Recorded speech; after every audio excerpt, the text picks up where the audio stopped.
Bonjour à tous. Alors là, j'ai une petite révélation à vous faire concernant évidemment le virus. Je me suis intéressé aux chiffres, ce que d'ailleurs nos médias et nos politiques auraient dû faire. Donc, qu'est-ce que j'ai trouvé? J'ai fait un petit rapport entre le nombre de cas, le nombre de morts et le pourcentage en ratio. Et qu'est-ce qu'on découvre? Alors qu'on nous parle que de l'Amérique, qui a échoué dans sa lutte contre le Covid-19, Trump évidemment est mauvais, etc., etc. On nous l'assène, quoi. C'est une certitude aujourd'hui. Qu'est-ce que je découvre? Eh bien que les USA sont à un ratio de 2,76%, que le Brésil est à 2,95%, que la France à 4,54%, l'Espagne à 3,70, l'Angleterre à 7,24 et l'Italie enfin à 10,34. J'ai pris les pays comme ça, hein, au hasard un peu, par rapport à l'Amérique, n'est-ce pas? Donc, les donneurs de leçons qui nous expliquent que ceci et cela va bien, visiblement, les chiffres, les vrais, ne les intéressent pas. Alors, les chiffres que je vous donne, d'ailleurs, je publie le tableau sur l'article, qui ira avec cette révélation minute du mensonge, prouvent donc, encore une fois, le malaise, parce que on nous ment, hein, ça c'est une preuve.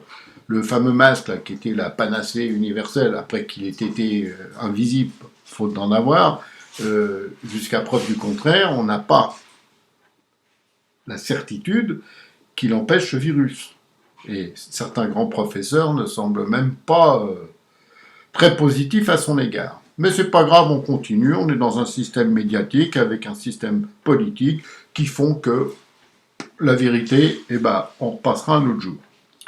Alors, il y a autre chose qui m'a aussi interpellé cette semaine, je vais vous la retrouver ici, c'est... alors là, c'est la libération d'un otage français. C'est intéressant. Donc l'otage, c'est Sophie Pétronin, c'est l'otage française qui était au Mali. On apprend qu'elle s'est convertie entre-temps à l'islam, qu'elle a déclaré dès sa libération, mais j'ai transformé la détention, si on peut le dire, en retraite spirituelle, que sa libération aura coûté un pognon de dingue, hein, comme l'expression chère au président, et surtout, elle aura permis de libérer entre 100 et 200 criminels djihadistes avérés. Donc des gens qui vont faire quoi? Ils vont retourner là-bas et ils vont nous attaquer, nous, Français. Voilà, on aura plus de morts.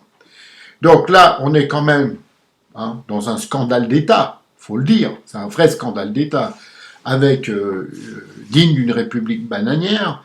Et dans ce scandale d'État, autre déclaration de Madame Pétronin, l'otage.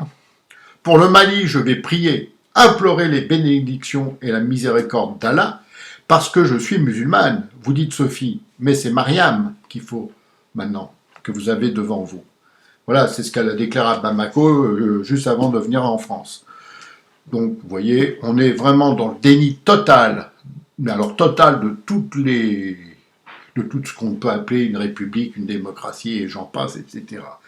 Là, le gouvernement, quand même, est en faillite, parce que c'est lui qui est l'auteur de cette chose. Alors, faut-il libérer une otage, qui vient finalement nous dire qu'on est des cons, hein, et qui va retourner d'ailleurs immédiatement là-bas, et en échange de cette libération, libérer des gens dangereux.